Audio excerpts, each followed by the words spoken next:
ሕጂ ከዓ ኣብ ሞባይልና ናይ ሰብ ጉግል ኣካውንት ወይ ከዓ ናይ ሰብ ዩቲዩብ ወይ ክንሰርሐሉ ወይ ከዓ ዝተፈላለዩ ነገራት ክንገብረሉ ወይ ክነስተኻኽለሉ ኮታስ ዝተፈላለዩ ክንሰርሐሉ እንድሕር ደኣ ሂቡና ክነውፅኦ እንድሕር ደኣ ደሊና ከመይ ጌርና ሪሙቭ ንገብሮ ወይ ከዓ ከመይ ጌርና ካብ ሞባይልና ነውፅኦ ትብል ክርእየኩም እምበር ሪሙቭ ክንገብሮ መጀመርያ ናብዛ ጂሜይል ንኸይድ ማለት እዩ ናብዛ ጂሜይል ናብዚኣ ናብዛ ጂሜይል እዚኣ ክሊክ ንገብር ድሕሪ እዚ ክሊክ ምስ ገበርና እዚ ናይ ማሴጅ ንፅሓፈሉ እዚ ከምፀልና እዩ ማለት እዩ እዚ ከምፀልና እዩ ካብኡ ቀጥታ ናብዛ ኣብዛ ላዕሊ ዘላ 3 ነጥቢ ማለት እዩ ኣብዚኣ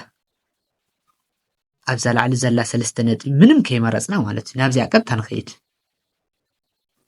ሕጂ ኣብዚ የምፅኡልና ኣሎ ካብኡ ንታሕቲ ሸርተት ነብሎ እሞ ኣብዚ ሴቲንግ ዝብል ኣለና ኣብዚ ሴቲንግ ዝብል እንዮ ኣብዚ ሴቲንግ እዚ ይረአየኩም ዝኸውን እዩ ኣብዚ ሴቲንግ እዚ ክሊክ ንገብር ክሊክ ምስ ገበርና ኣብዚ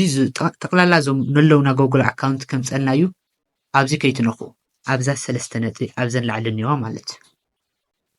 ኣብዛ 3 ነጥቢ ኣብዚኣ ክሊክ ንገብር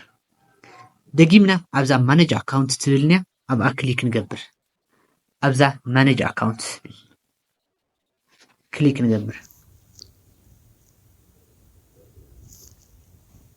እሺ ብምቕፃል እታ ዝደለናያ ጉግል ኣካውንት ክነውፅኣ ዝደለና ዓይነት ጉግል ኣካውንት ወይ ከዓ ካብ ሞባይልና ሪሙቭ ክንገብራ ዝደለና ናይ ሰብ ክትኮን ትኽእል ናይ በዓልትና ክትኮን ትኽእል ኣብዛ ቦታ እዚኣና ክሊክ ንገብር ለምሳሌ ኣነ ሓንቲ ከውፅእ ደልየ ኣለኹ ሕጂ እዚኣ ከውፅኣ ደልየ ኣለኹ እዚኣ ሪሙቭ ክላ ደልየ ኣለኹ ከምዚኣ ጌርና ሪሙቭ ንብላ ማለት ንነኻ ካብኡ ቀጥታ እዛ ሪሙቭ ኣካውንት ንብላ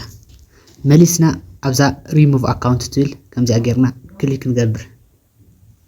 ሕጂ እዛ ኣካውንት ወፂያ ኣላ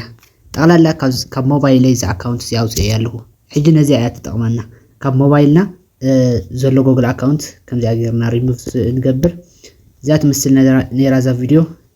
እስካብ መጨረሻ ምሳይ ስለ ዝፀናሕኩም የቐኒየለይ ላይክ እና ሳብስክራይብ ምግባር ከይርትዕዎ